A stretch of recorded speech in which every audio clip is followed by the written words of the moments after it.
미국 현지 시각 밤 9시 가장 권위 있는 시사 프로그램에 하버드대 역사학 교수가 출연했습니다. 그는 조지아 한국인 구금 사태에 대해 트럼프는 한국의 역사를 모른다고 단언했고 이 한마디에 미국 전역이 발칵 뒤집혔습니다.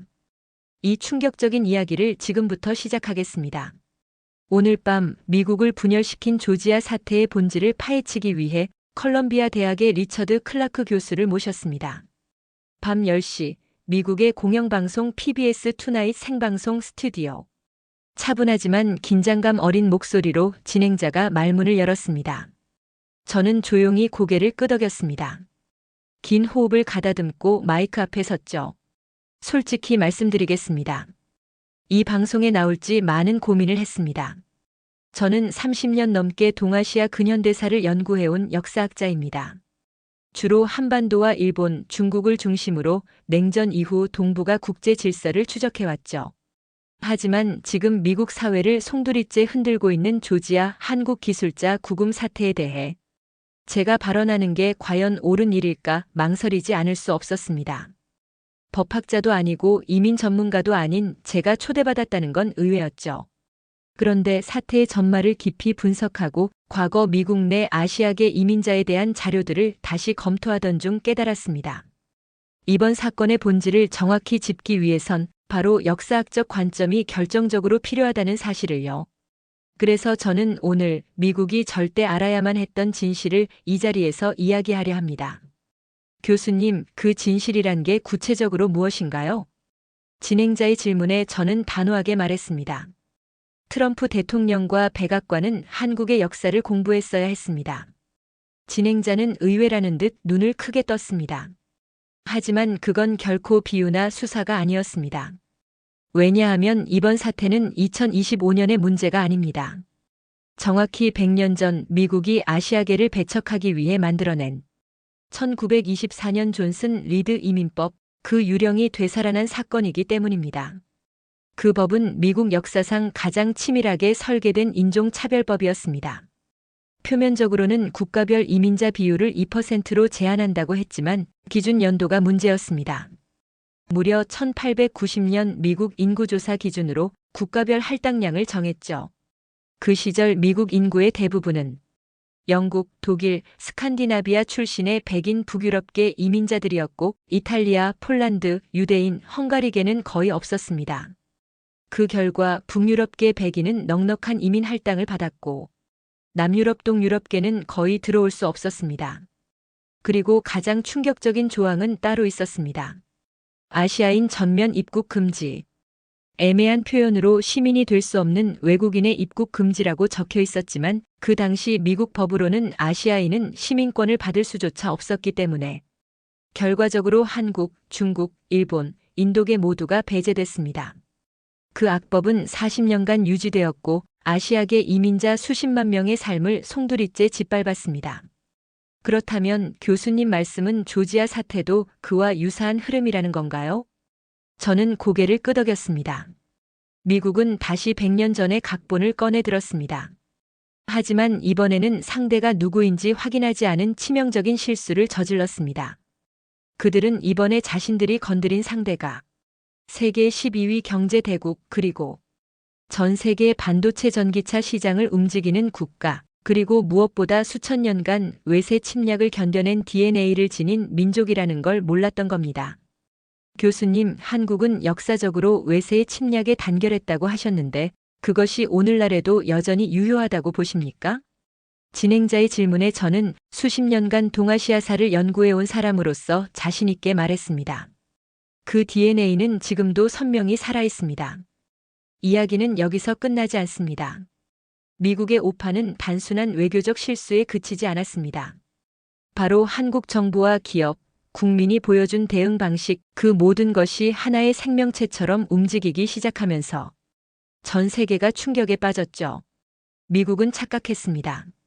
지금 우리가 상대하고 있는 한국인은 더 이상 조용히 사라지던 20세기의 그들이 아닙니다. 저는 목소리를 조금 낮췄습니다. 카메라 밖 스튜디오가 숨을 죽이는 게 느껴졌죠. 그들은 이제 더 이상 힘없는 개인들이 아니라 전 세계에 영향력을 미치는 거대한 공동체가 되었습니다. 백악관이 그 점을 간과한 것이죠. 100년 전 미국 땅에서 조선인을 비롯한 아시아계 이민자들은 법적으로 시민이 될 수 없는 존재였습니다. 샌프란시스코에서 중국계 이민자가 폭행을 당해도 청나라 정부는 항해 한마디 제대로 못했죠. 조선? 이미 일제의 식민지였습니다. 대한민국이란 이름조차 세상에 없었죠. 그러나 지금 미국이 구금한 그 기술자들은 바로 그 대한민국의 최정예 인재들이었습니다. 그들 뒤에는 삼성, 현대, LG 같은 글로벌 메가 기업들이 있고 세계적인 반도체 기술, 그리고 무엇보다 단 3일 만에 전 세계를 움직일 수 있는 대한민국 외교부가 있었습니다.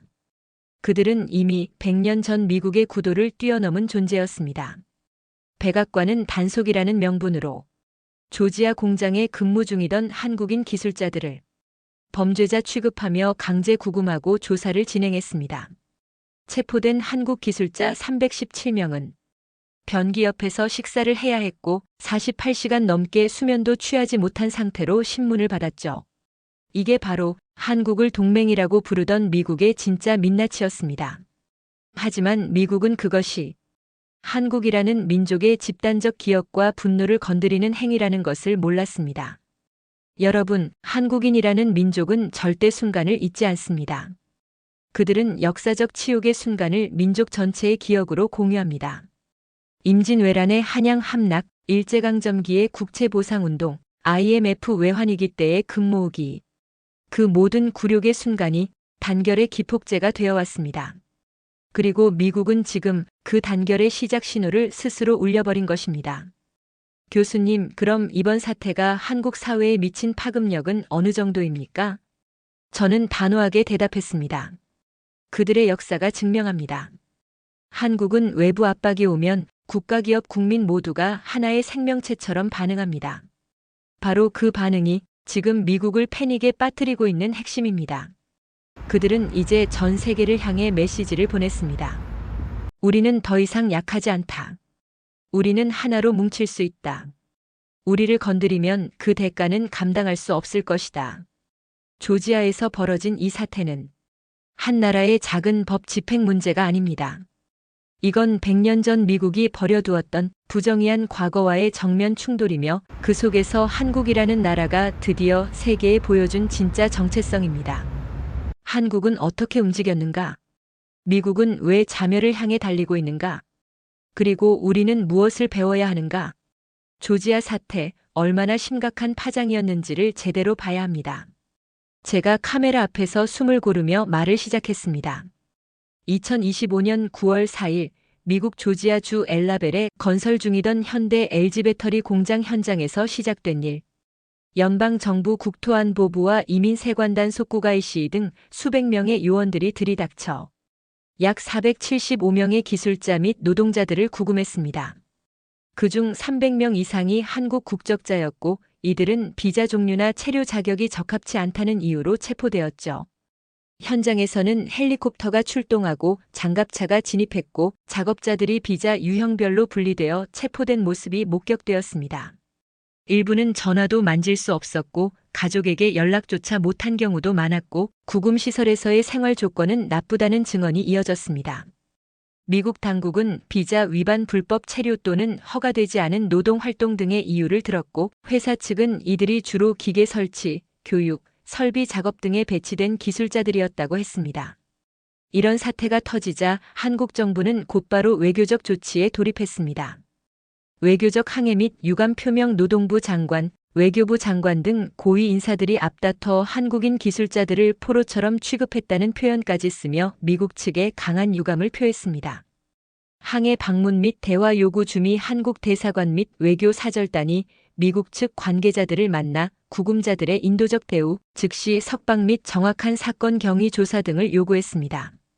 치명적 메시지 발신 한국 대통령이 직접 한국 기업들의 미국 투자가 위협을 느끼고 있다는 것을 명확히 했고 기업들 또한 미국 내 투자 환경의 안정성과 자국민 보호 없이는 향후 투자를 제고할 것임을 경고했습니다. 언론과 국민 여론의 급속한 결집 언론은 동맹을 배신했다.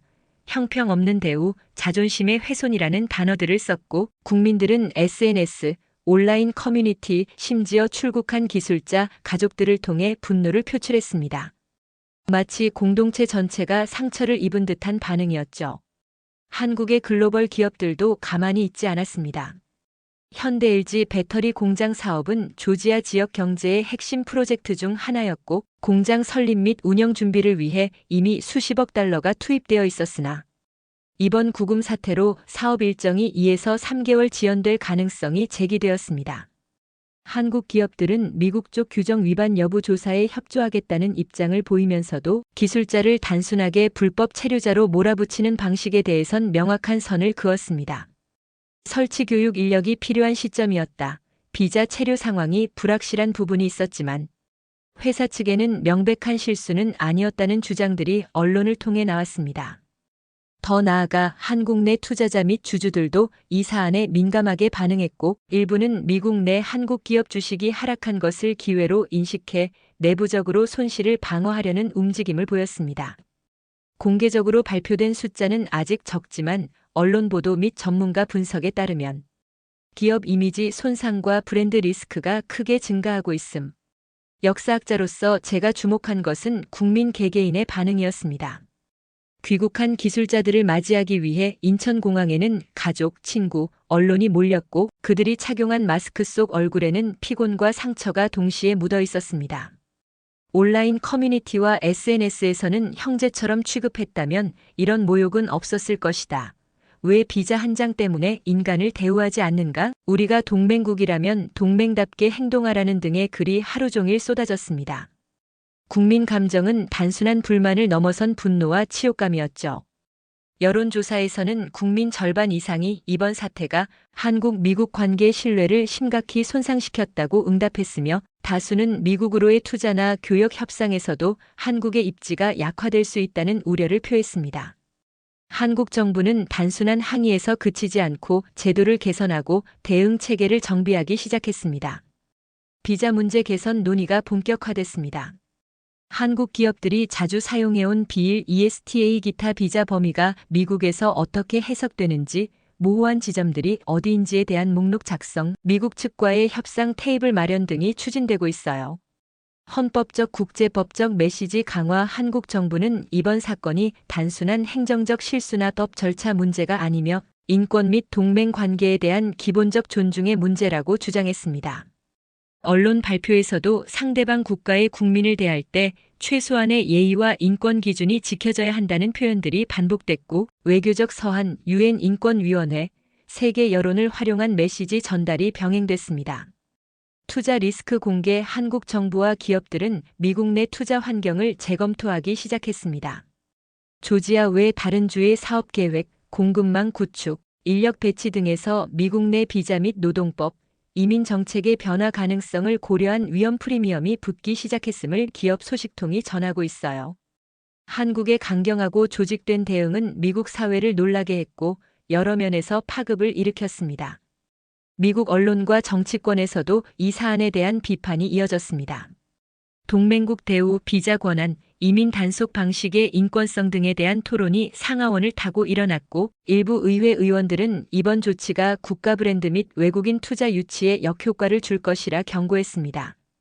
외국인 투자가 흔히 위험 요소로 간주되는 국가라는 이미지가 미국에 생겨나고 있습니다. 한국 기업들뿐만 아니라 유럽, 일본 등의 기업들도 미국에서의 비자 문제나 노동이민 규정에 대해 경고적 시각을 놨고, 일부는 미국 내부 프로젝트를 제고하거나 계약 조건에 비자 안전성 조항을 넣으려고 하고 있어요. 조지아 주정부 역시 큰 타격을 받았습니다. 이번 투자 공장의 가동 시점이 늦어지면서 지역 경제에 주는 기대가 꺾였고, 일자리 창출 계획이 늦춰질 것으로 보이며 주민 지방 공무원들의 불만이 커졌습니다. 주정부 관계자들은 기업과의 약속, 인센티브 제공 측면에서 미국 연방 정부의 책임도 묻는 목소리를 내고 있습니다. 물론 가장 강력했던 것은 국민의 요구였습니다. 한국 국민, 언론, 전문가, 정치인이 한 목소리로 외쳤습니다. 한국인 전원 즉시 석방하라. 이 구호는 단순한 슬로건이 아니라 국가의 자존심을 건 요청이었고, 정부는 이를 무시할 수 없었죠. 국제사회, 특히 한국과 우호적 관계를 맺고 있는 나라들에서도 미국의 처사를 비판했습니다. 언론사, 정치 지도자들은 물론이고 인권단체들 또한 이번 사건을 외교 및 인권 정책의 시험대로 보았고 미한 동맹의 기반이 흔들릴 수 있다는 우려가 나왔습니다. 결국 한국 정부와 미국 정부 사이의 비자 개선 및 구금자 귀국 약속이 이루어졌습니다. 구금된 한국인 기술자들은 일괄 귀국 조치되었고 재입국 또는 다른 비자 발급 시 불이익이 없도록 한다는 미국 측 공식 약속도 확보했습니다. 지금까지의 한국인 대응 흐름과 비교할 때 이번 사태는 그 규모와 속도, 일사불란함에서 전례 없는 수준입니다. 과거 IMF 위기나 국가적 굴욕의 순간들도 많았지만 그땐 국민이 정부를 중심으로 움직였지 기업이, 언론이, 모든 사회 부문이 이렇게 동시에 대응한 적은 드뭅니다. 외세 압력에 맞서는 방식도 과거에는 정치적 시위나 외교적 항해 중심이었다면 이번엔 기업의 투자 결정, 언론사 논조, 국민 여론, 외교적 밀당까지 모두 연결되어 움직였고 그 반응 속도가 글로벌 뉴스 흐름을 따라잡을 수 없을 만큼 빨랐습니다. 또한 기술자 개인들의 고통이나 구금 자체보다 그 이미지와 상징이 훨씬 크게 작용했습니다. 한국 국민들은 동맹국에게 이렇게 취급받아도 되는가라는 감정적 충격을 공유했고 그게 정책적 압력으로 변환되었죠. 진행자는 화면을 클로즈업하며 묻습니다. 교수님, 그럼 과연 어떤 순간들이 미국의 오판을 결정짓고 한국의 승부수가 실행된 것입니까? 미국 당국의 가장 큰 오판은 한국 기술자들이 가지고 있던 비자 종류와 실제 업무 내용 간의 간극을 이해하지 못한 데서 비롯됐습니다. 이들은 비일 사업비자 또는 ESTA 비자 면제 프로그램을 사용한 경우가 많았고 공식적 근무자가 아니라 기계를 설치하거나 기술을 이전하고 트레이닝을 하는 임시 기술자로 파견된 사람들이었습니다. 미국 측에서는 이들을 비자 위반, 불법 체류 또는 허가되지 않은 노동 활동으로 해석했습니다. 그러나 한국 기업 측과 한국 정부는 이들 역할의 특성상 전통적 형태의 장기 취업직위로 구분되기 어렵고 이런 외국 기업 프로젝트에서는 임시적 기술 전달 및 시설 세팅이 불가피하다는 점을 주장해왔습니다. 이 비자 업무 간의 회색지대가 미국 당국의 법률 해석과 조치에서 매우 치명적인 오해를 낳았습니다. 사건이 단지 비자 논란으로 끝나지 않았습니다. 영상 속 수갑 묶인 기술자들, 변기옆 구금된 모습 등이 공개되자 한국 사회는 단순한 불만을 넘어선 분노와 배신감을 느꼈죠. 언론들은 전쟁 포로처럼 다뤄졌다. 우리가 믿어온 동맹이 이렇게 우리를 배신할 수 있는가 등 사설과 칼럼을 통해 강하게 비난했습니다. 정부 여당, 야당 가릴 것 없이 정치권도 목소리를 냈고 국민 여론조사에서는 미국의 처사가 동맹국 대우라고 할 수 없다는 응답이 다수였습니다. 기업도 조용하지 못했습니다. LG 에너지 솔루션 등 관련 기업들은 직원 보호를 이유로 미국 내 입국 비자 송출을 중단하거나 회사 내부 조치 및 책임 소재 조사를 시작했고 현장 가동 일정 지연 가능성을 공개적으로 언급했습니다. 이 반전은 미국에게 예상하지 못한 정치적, 외교적 부담을 안겨주었습니다. 한국 정부는 사태 초기부터 한국인 전원, 즉시 석방하라는 구호를 중심으로 외교적 행정적 행동을 일사불란하게 전개했습니다. 300명 이상 한국인이 포함된 약 475명 구금자 가운데 대부분이 한국 국적자였고 한국 정부는 전원 귀국 조치를 협상하여 확보했습니다. 대통령 및 외교부 장관, 노동부 장관 등 고위 인사들이 미국 측과 직접 교섭에 나섰고 비자 제도 개선과 구속된 이들의 인권 보호를 공식적으로 요구했습니다. 미국 측에서는 일단 구속자 대부분을 본국으로 되돌리는 것에 동의했고 일부 미국 체류를 희망하는 기술자에게는 조건부 잔류 가능성도 제기되었습니다. 그러나 이 제안은 거의 받아들여지지 않았고 명분은 한국으로 돌아가는 것이 더 안전하고 자존심을 지키는 길이라는 것이었습니다. 이 승부수는 단순히 돌아오기만을 의미한 것이 아닙니다. 이보다 더 중요한 것은 협상 중 나타난 미국의 태도 변화였습니다. 구속 사안 발생 후 미국 정부도 무조건 방해할 수 없는 상황에 몰렸습니다.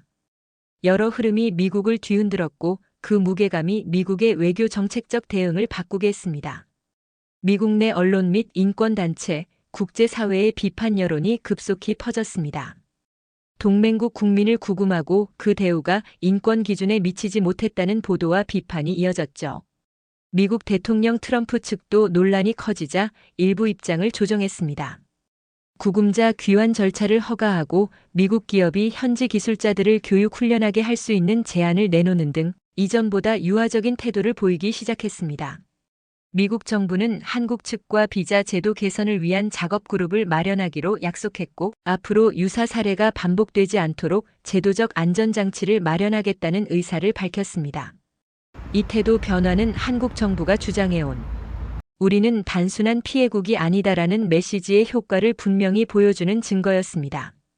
한국 기술자들이 인천공항에 도착했을 때 단순한 귀환 이상의 장면이 펼쳐졌습니다.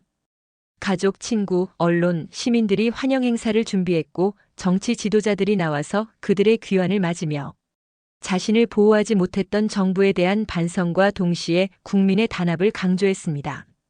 국민들은 우리 국민을 지켜냄에 대해 자부심을 느꼈고, 이 사안은 한국 사회 전체의 자존감과 외교력, 기업 책임, 국민 결속력 등이 시험대 위에 올라간 계기가 되었습니다. 언론사는 한국인 전원 즉시 석방, 구호를 중심으로 정부의 대응 과정, 미국과의 협상 내용, 비자 제도 제한, 향후 미국 투자의 리스크 등을 집중 보도했습니다.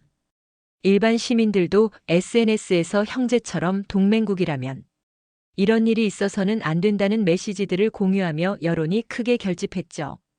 이 상징적 순간이 한국에게 단순한 승리를 넘어 앞으로 유사한 사태가 발생할 때의 새로운 표준을 세운 것이었습니다. 이제 다시 교수로서 제가 강조하고 싶은 것은 이 모든 것이 이유 있는 반응이라는 점입니다. 한국인은 역사적으로 외세에게 당했던 굴욕의 순간을 단순한 과거로 치부하지 않고 현재의 자존감과 연결해왔습니다. 이번처럼 동맹에게 배신당했다는 느낌은 단순한 감정 이상으로 정체성과 국가 위신이 걸린 사안입니다. 미국은 동맹국으로서 상호 이해와 기본적 예의, 인권 기준, 비자 및 외교적 사전 조율 등을 통해 너무 중요한 기술 인력과 투자의 흐름을 다루고 있다는 것을 인지해야 했습니다. 한국이 승부를 던진 것은 단순히 구금자 귀환만이 아니라 한국 정부 기업 국민이 모두 기대하는 동맹의 기본 원칙의 존중이었습니다. 화면이 어두워졌다가 서서히 밝아지며 리처드 클라크 교수가 다시 마이크 앞에 섭니다. 지금부터 말씀드릴 것은 단순한 사건의 끝이 아니라 새로운 시작입니다. 조지아 사태 이후 한국과 미국, 양국 사이의 관계는 단순히 외교적 마찰을 넘어 신뢰의 재검토 단계로 접어들고 있습니다. 한국 정부는 이번 사건을 계기로 미국 내 한국 기업 및 인력의 투자, 안정성 문제를 외교 안보 의제로 상향 조정했습니다. 미국 기업 및 정부와의 투자 비자 정책 협상에서 한국인의 인력 보호, 비자, 안정성 확보 등이 핵심 요구가 되었습니다. 미국 측도 변화하지 않을 수 없었습니다. 미국 정부는 이번 사건이 동맹국 한국과의 경제 협력, 기술 인력 유치, 글로벌 공급망 구축 등에 미칠 부정적 영향을 인식하게 되었고, 그 결과 일부 비자 제도 개선 및 외국인 기술자에 대한 허용 조건 정비 가능성을 제시하기 시작했습니다. 특히 양국이 공동 워킹 그룹을 구성해 한국 기업 기술자들이 미국에서 작업하거나 설치 업무를 수행할 때의 비자 체류 허가 관련 절차를 명확히 하고 모호한 회색 지대를 줄이자는 움직임이 공식화되고 있습니다. 이 모든 것이 뜻하는 바는 이제 단순히 미국 측의 일방적인 조치로 끝나는 것이 아니라 관계의 균형 재편이 시작되었다는 것입니다. 이번 사건은 여러 면에서 한국 사회에 깊은 상처를 남겼고, 동시에 앞으로 우리가 절대 잊지 말아야 할 교훈을 주었습니다. 국민 자존감과 동맹 기대치. 한국 국민들은 동맹국이라면 최소한 기본 인권과 예우, 투명한 절차를 기대합니다. 기술자들이 수갑을 찬 모습, 변기 옆에서 구금된 모습 등이 공개되자 우리도 동맹으로서 존중받을 권리가 있다는 기대가 분노로 바뀌었습니다. 이는 단순히 특정 집단의 분노가 아니라 국민 전체의 정체성과 자존심에 관한 문제였습니다. 기업의 책임과 국가 이미지. 한국 기업들은 글로벌 무대에서 국가의 얼굴 역할을 하고 있습니다. 현장에서 파견된 기술자들이 불합리하게 구속되면 단지 그 한 인물만의 문제가 아니라 한국 기업 전반과 국가 브랜드가 타격을 입습니다. 기업은 비자 및 노동 규정을 사전에 점검하고 직원 파견 시 법적 외교적 위험 요소를 고려해야 한다는 인식이 깊어졌습니다. 외교력의 중요성. 외교부 장관, 대통령, 노동부 장관 등 국가 지도자들이 신속히 나선 것이 결정적이었습니다. 사안이 커지는 초기에 대응 속도가 늦었거나 시니컬한 태도를 보였다면 여론과 언론의 분노가 더 극심해졌을 것이고 기업 국민의 피해가 더 커졌을 것입니다. 이번에는 정부가 국민 여론과 기업의 요구, 동맹국으로서의 체면을 고려해 신속히 움직인 것이 상황을 조절하는 데 중요한 역할을 했습니다.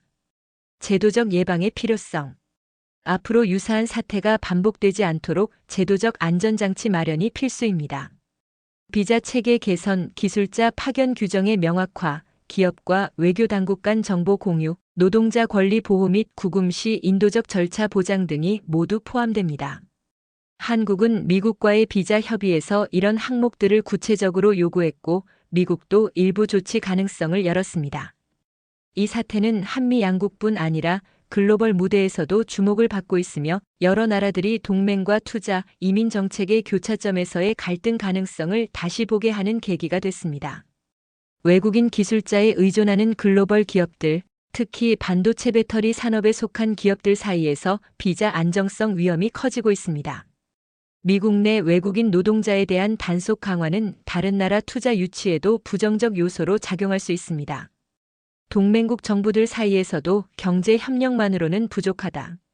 인권과 외교적 예의, 기술자 및 인력, 보호 등의 항목이 외교 의제에 필수적으로 올라가야 한다는 요구가 강해지고 있습니다.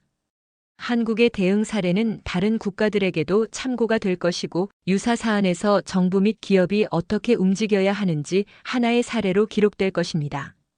앞으로 한미 및 한국 내부가 택해야 할 방향을 저는 다음과 같이 정리하고 싶습니다. 비자 및 이민 관련 제도 개선 완료.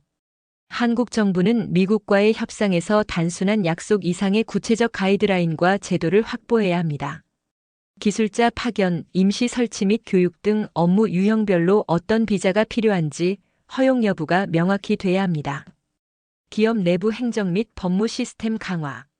기업은 파견 전 비자 조건, 업무 범위, 현지 노동법 및 이민법에 대한 검토를 강화해야 합니다. 계약직 하청업체 임시기술자 등이 불확실한 비자 상태로 보내지는 일이 없도록 사내 규율을 세우고 법률 리스크를 줄이는 것이 중요해요. 국민 인권 보호 및 외교적 투명성. 해외에서 우리 국민이 겪을 수 있는 위험 상황에 정부가 보다 신속하고 투명하게 대응할 수 있는 시스템이 필요합니다. 구금 또는 체포 시 연락망, 언론 공개, 신속 귀환 절차 등이 표준화되어야 합니다. 동맹과 협력의 기반 재정립. 동맹국이나 외국 정부와의 관계는 경제적 이익만으로 유지되는 것이 아니라 상호 존중, 신뢰, 인권 감수성 등이 기반이 되어야 합니다. 미국과의 관계도 마찬가지죠. 한국은 동맹의 지위를 새롭게 재확인해야 하고 미국 측도 동맹으로서 기대되는 최소한의 예우를 잊지 말아야 합니다. 감히 뒤통수 쳐? 이 말은 단순한 감정의 폭발이 아니었습니다. 이것은 한국 국민 한 사람 한 사람, 정부, 기업이 모두 느낀 배신감의 표현이었고 동시에 우리는 이렇게 당하지 않을 것이다라는 선언이었습니다. 한국은 이번 조지아 사태에서 단순히 구금자 전원의 석방을 이룬 것이 아닙니다. 그 이상의 것을 획득했어요. 동맹국으로서의 최소한의 예우와 존중이라는 기준을 또렷이 세웠고 기업과 국민, 정부가 모두 하나 되어 국가적 자존심을 지켜냈으며 앞으로 유사한 일이 발생했을 때 더 강력하고 조직된 대응 외교적, 법률적, 여론적이 가능하다는 것을 보여줬습니다. 진행자님, 시청자 여러분, 이 사태는 끝난 게 아닙니다. 한국과 미국 사이의 외교와 경제 협력도 글로벌 기술 경쟁에서도 앞으로 더 많은 시험대가 있을 것입니다. 하지만 저는 믿습니다. 한국이 지금 보여준 모습이 단순한 반응이 아니라 미래의 기준이 되리라는 것을요. 쫓아가는 정부가 아니라 요구하는 정부가 될 것, 뒤늦게 대응하는 기업이 아니라 사전에 준비하는 기업이 될 것, 침묵하지 않는 국민이 될 것, 이것이야말로 이번 사건이 우리에게 준 새로운 DNA입니다.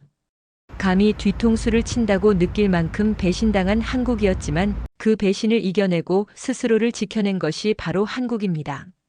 끝까지 목소리를 잃지 않은 사람들, 자존심을 지킨 기업과 정부, 그리고 눈물과 분노를 넘어 행동한 국민. 이들이 우리의 다음 역사를 씁니다. 여러분, 우리 역사는 계속됩니다. 우리가 지금 기억하고 목소리 내고 요구하는 이 순간들이 후세에 자랑스럽게 기록될 것입니다.